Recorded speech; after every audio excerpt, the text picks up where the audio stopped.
how quickly you can go through mail and take care of it like that. First off, look at it. I've got 3 catalogs here. I have 3 catalogs here. Guess what I'm gonna do? I'm going to recycle these catalogs into my recycling immediately. Keep the most recent. Go through junk, and this is recycling bin over here.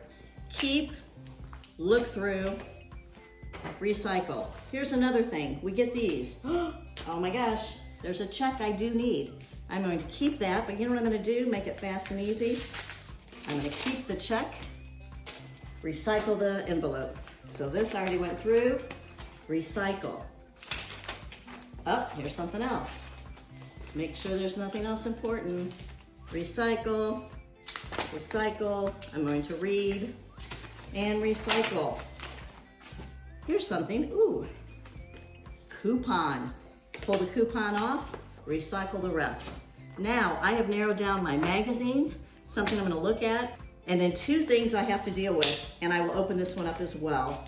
It is an actual bill, even though I have most things online. And since I do it online, I don't need the envelope. Boom. If there's something that needs to be shredded, I immediately take it to the shredder and shred it. How long did that take? Not even 2 minutes. Get it done right away so it's not a hassle of having a pile of mail that I've seen for years and years and years. I hope that's helpful to you. Thank you.